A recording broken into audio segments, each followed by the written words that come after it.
di Sebelum Pukul 3, di mana kita akan membahas berbagai hal terkait dunia metafisik, misteri yang ada di dunia, fenomena-fenomena gaib, fenomena supranatural, aneh, tidak logis, serta kasus-kasus viral misterius yang ada di sekitar kita.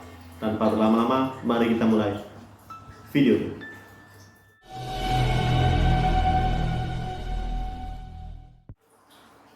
Beberapa waktu yang lalu saya memposting sebuah postingan di mana kita memiliki segmen baru, yaitu Seputik Menjawab. Segmen ini adalah bentuk komunikasi saya kepada kalian, di mana kalian bertanya kepada saya akan menjawab apapun pertanyaan kalian seputar dunia metafisika dan problem-problem yang ada di sekitar kita. Juga akan ada bonus di akhir video, yaitu visualisasi khodam pendamping para subscriber. Lalu saya akan menjelaskan apa saja detail-detail visualisasi yang sudah saya dapatkan dari khodam pendamping para subscriber yang terpilih pada malam ini.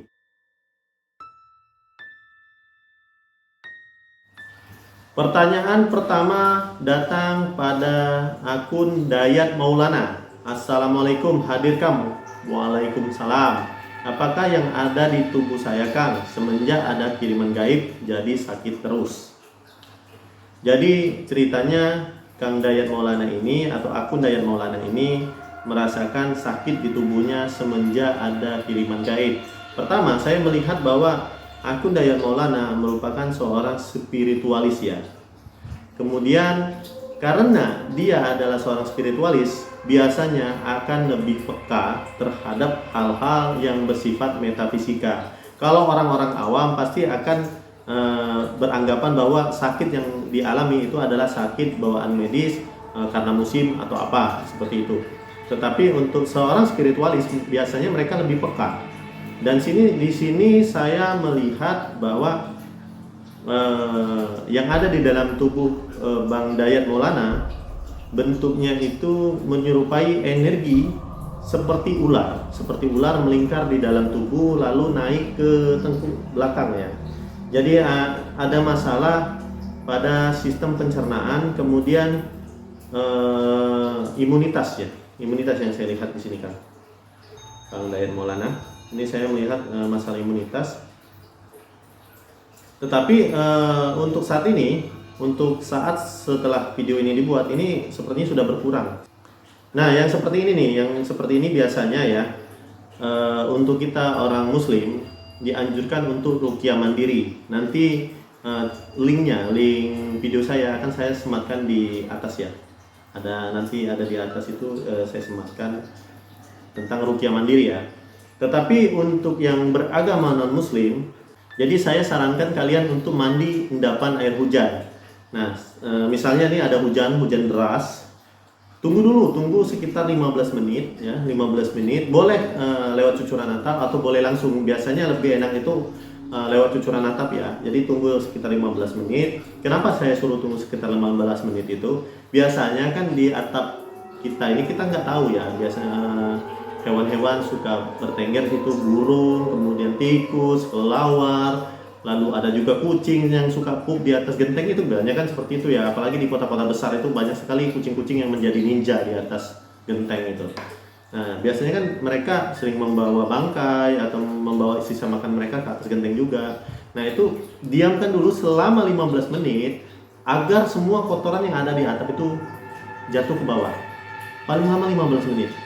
Setelah itu, saya yakin air yang turun dari atas atap itu merupakan air bersih. Nah, silakan kalian wadahi. Kemudian kalian endapkan selama 1 malam. Lalu setelah 1 malam, boleh kalian mandi. Nah, saat kalian mengendapkan itu, hendaklah kalian tutup. Biasanya nih ya, air untuk minum kita atau air yang digunakan untuk keperluan sehari-hari kita selalu aja cecek nih atau cicak akan berak di situ atau minum di situ. Jadi hendaknya kalian tutup ya, seperti itu, agar air ini tetap suci. Nah, kenapa harus air hujan? Air hujan ini merupakan air yang turun langsung dari langit yang membawa energi metafisika super besar. Jadi kalau misalkan kalian gunakan air yang langsung turun dari langit yang memiliki energi listrik yang besar, makhluk-makhluk yang ada di dalam tubuh kita yang jahat itu akan gerah kemudian ada yang mati, kemudian juga nanti makhluk ini juga akan bilangnya itu lari ketakutan karena tubuhnya itu seperti panas sekali. Itu gunanya air hujan, dan tidak ada makhluk gaib pun yang berani keluar saat hujan kecuali mereka merupakan makhluk jin tingkat tinggi, di mana tubuh mereka sudah merasakan kebal meskipun masih seperti kita, agak kesemutan dikit-dikit atau panas dikit-dikit, seperti itu. Walau bagaimanapun mereka tetap akan berlindung dari air hujan, kecuali hujan rintik-rintik mereka akan senantiasa keluar. Karena apa? Energi yang dihasilkan oleh hujan rintik-rintik itu sangat bagus untuk tubuh mereka. Kalau misalkan hujan itu berupa hujan besar, hujan lebat, mereka akan bersembunyi, apalagi misalkan dibarengi dengan petir, karena mereka sangat takut dengan petir tersebut. Kenapa? Mereka juga merupakan makhluk Tuhan yang berasal dari listrik atau api yang menyambar, api yang sangat cepat. Jadi listrik itu adalah api yang bergerak sangat cepat, dia seperti kilatan. Nah itulah listrik ya, energi listrik. Dan jin itu merupakan makhluk bentuk metafisika atau energi elektromagnetik yang terpusat, yang artinya itu mereka itu berdasarkan mereka itu tercipta dari listrik. Itu seperti itu. Semoga bisa menjawab.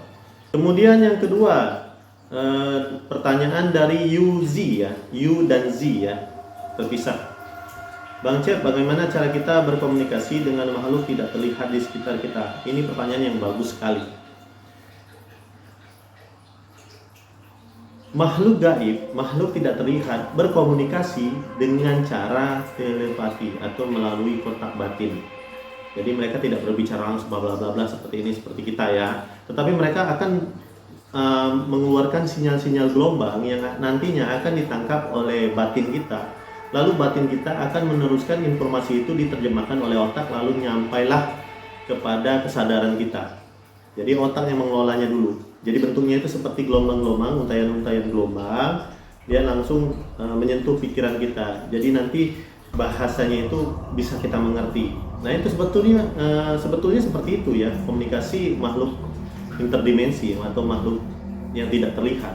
Bukan berarti dia langsung wah ini ngobrol kayak gini, enggak seperti itu. Mereka itu berkomunikasi dengan batin, karena mereka antar mereka pun berkomunikasi itu dengan batin.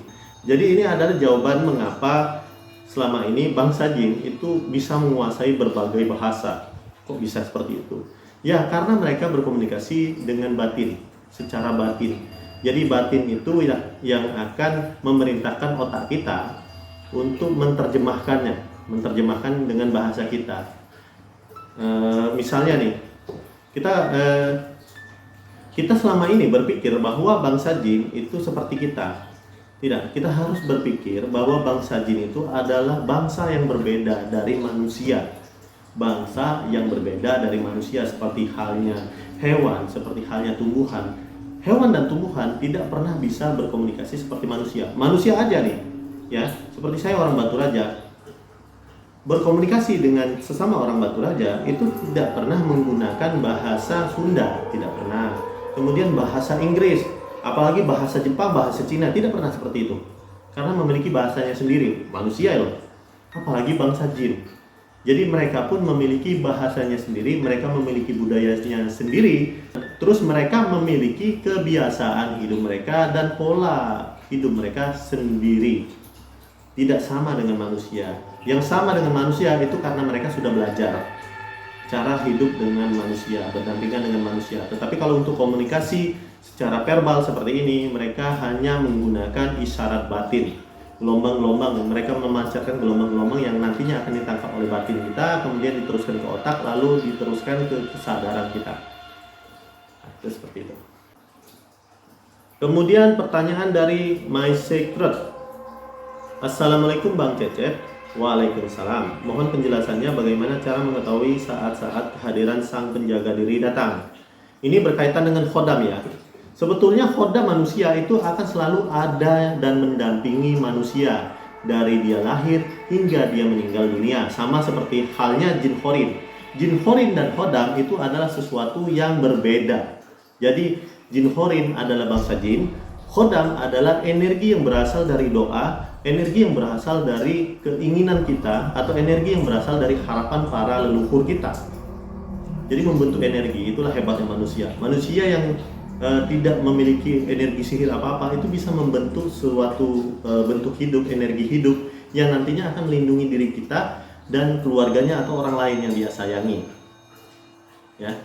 Jadi kalau misalkan ditanya bagaimana cara merasakan kehadiran penjaga diri datang, kalau misalnya ada makhluk yang mengaku bahwa akulah penjaga diri kamu gitu, itu bukannya Khodam ya, itu adalah bangsa jin. Bisa jadi ada dua hal, bangsa jin ini bangsa jin jahat yang ingin mengelabui kita, ada juga bangsa jin baik yang memang secara ikhlas mengawal semua keturunan dari leluhur kita. Jadi bangsa jin ini adalah teman, bukan peliharanya, tapi teman dari leluhur kita di masa lampau. Jadi bukan Khodam kita.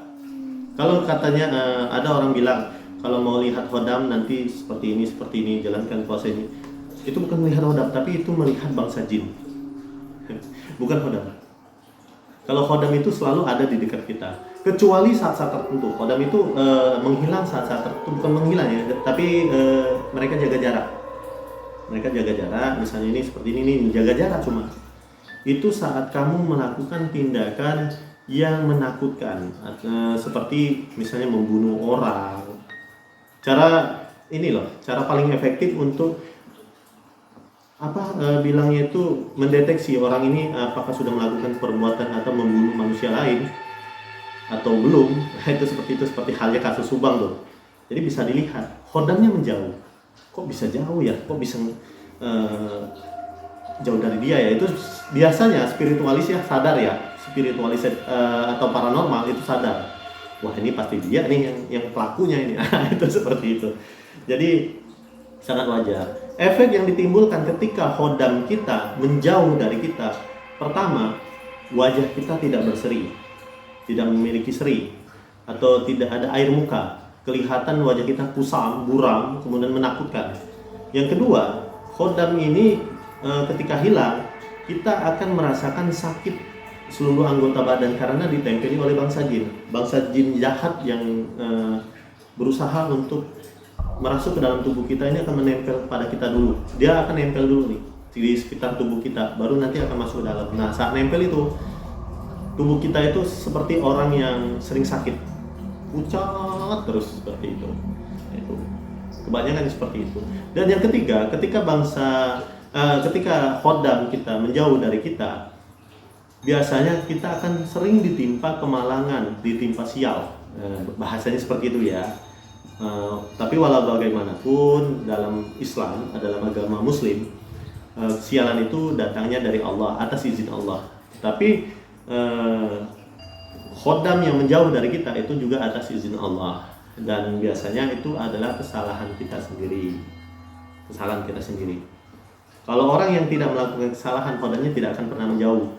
Terus juga misalnya manusia ini dia diguna-guna nih agar Khodamnya menjauh. Itu yang menjauh dari tubuh manusia itu bukan Khodam, tetapi jiwa, bilangnya itu sukma. Khodam dan sukma ini berbeda. Sukma yang menjauh. Ketika sukma menjauh, Khodam ini juga akan ikut menjauh. Sihir yang sangat jahat sekali. Ini sering digunakan oleh banyak orang. Oke, jadi melebar kemana-mana. Nanti kita bahas ya untuk sihir yang bisa merugikan orang lainnya. Terus ada pertanyaan dari Safitri, Mbak Safitri. Assalamualaikum Bang Cep. Waalaikumsalam. Salam sehat dan penuh berkah selalu. Amin ya robbal alamin. Akhir-akhir ini hampir menyeluruh di semua tempat banyak orang yang mengalami sakit, rata-rata demam, batuk, pilek.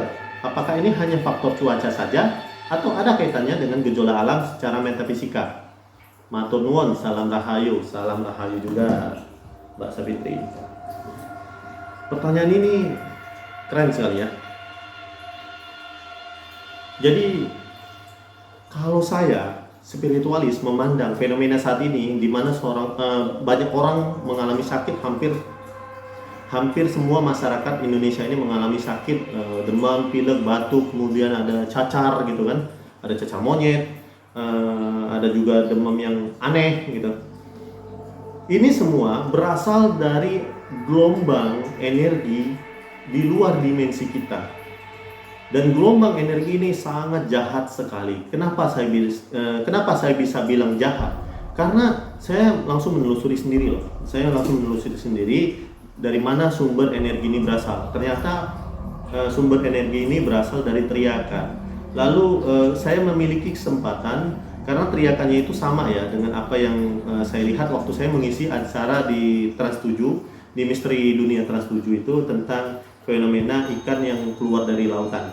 Sama suaranya dan frekuensi gelombangnya juga sama. Jadi pas banget saya dapat kesempatan itu, saya melihat.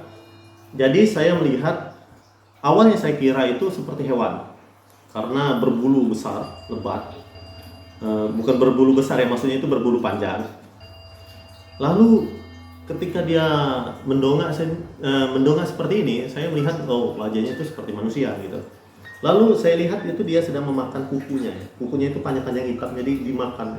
Dia memakan kukunya ini, kemudian dia ambil rambutnya, dikunyah juga rambutnya itu sampai pendek. Sampai pendek, dia memakan itu.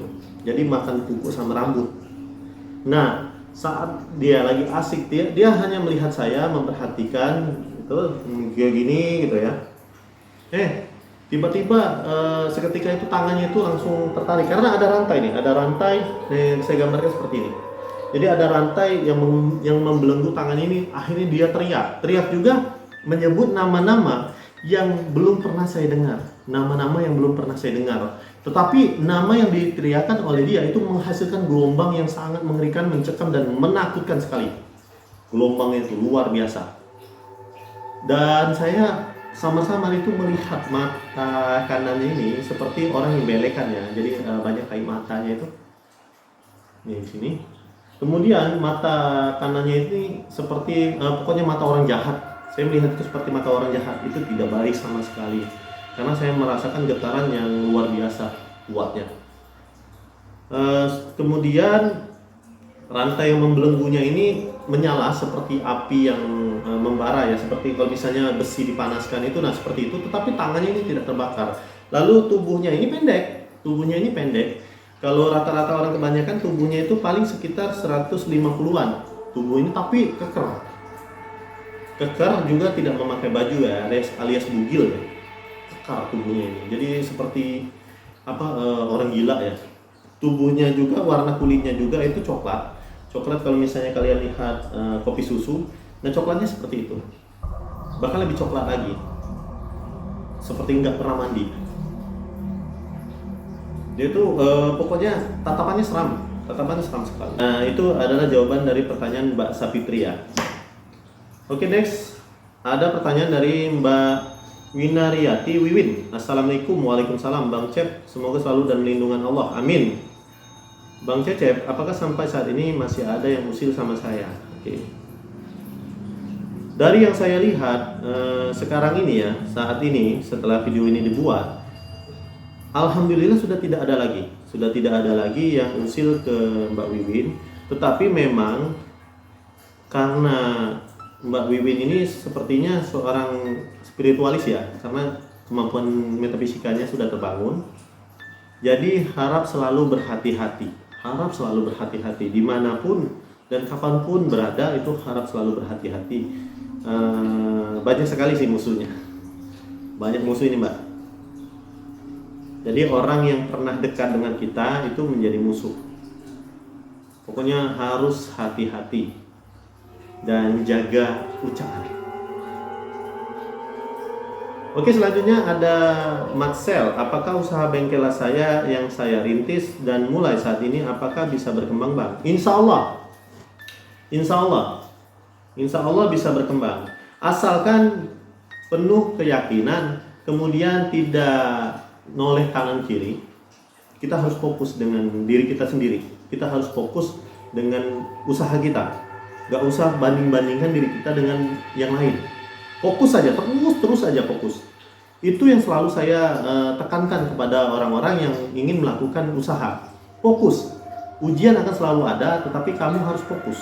Kalau kamu tidak fokus, kamu terpengaruh dengan yang lain, akan selalu seperti ini di kapal. Tapi kalau kita fokus meskipun badai, kemudian gelombang luar biasa di depan sana, kamu tetap akan selamat dari itu. Intinya fokus. Dan saya yakin bengkel las ini akan maju, saya yakin, asalkan fokus. Oke, itu saja ya, 5 pertanyaan, 5 atau 6 ini, kayaknya 6 deh ya. 6 pertanyaan untuk segmen kali ini pada episode pertama kita. Dan yang kedua, saya akan menjabarkan hasil visualisasi dari keluarga Sputik ya, keluarga Sputik, 2 orang keluarga Sputik yang terpilih. Dan yang pertama adalah dari akun Apit 1958 ya, 1958 Banjar. Nah, ini yang saya dapat visualisasinya seperti ini. Jadi saya melihat 2 sosok dari khodam ya, ini khodam ya. 2 sosok, pertama itu bentuknya seperti hewan, lebih tepatnya itu seperti rusa dengan tanduk yang mirip seperti ranting kayu, lalu tubuh yang seperti asap, lalu di atas kepalanya itu ada api ya, alisnya itu api berwarna biru. Kemudian di sini dia memakai sejenis apa sih bilang itu, seperti kalung ya, seperti kalung, tapi kalung itu ada bulatan-bulatan seperti bunga yang apa ya, putih itu kalau ditiup terbang gitu kan. Nah, itu seperti itu.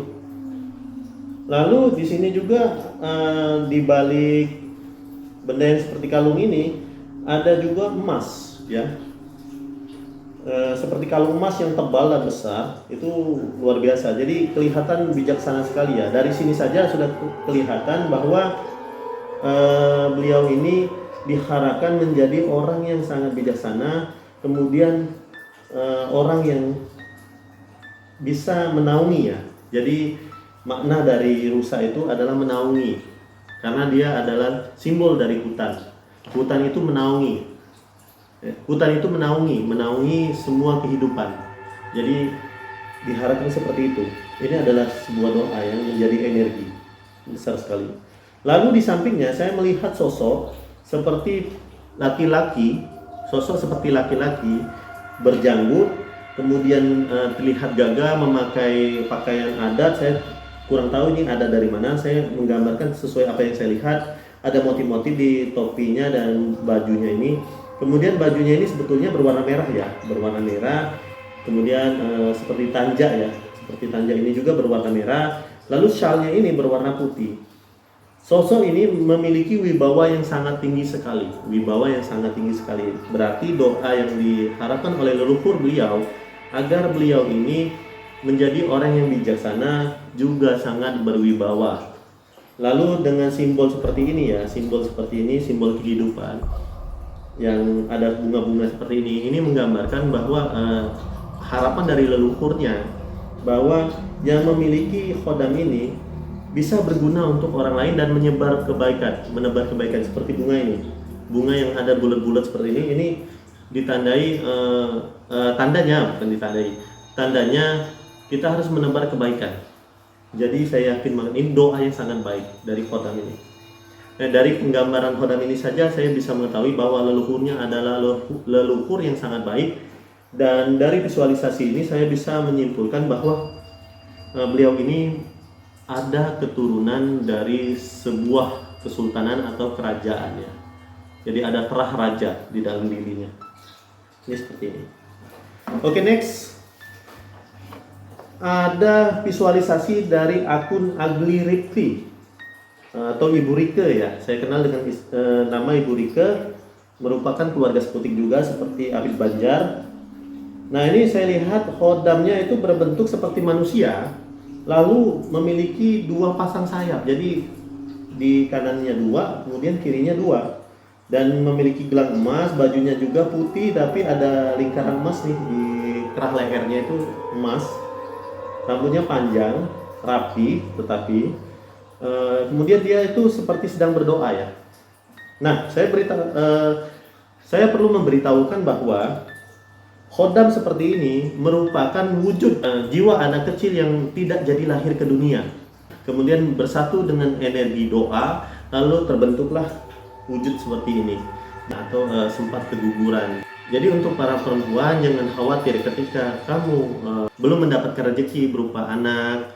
Kalian tetap bersyukur bahwa jiwa dari calon anak kalian itu akan tetap berada di dekat kalian dan akan menjadi penjaga kalian, karena mereka akan menjadi khodam kalian yang selalu menjaga kalian. Tidak akan digantikan oleh khodam yang lain, pasti mereka. Dan ini nih, seperti ini ya, saya melihat itu visualisasinya itu sedang berdoa. Ini menandakan bahwa saat ini yang diikuti atau Ibu Rike itu sedang dalam keadaan yang sulit atau sedang dalam kebimbangan.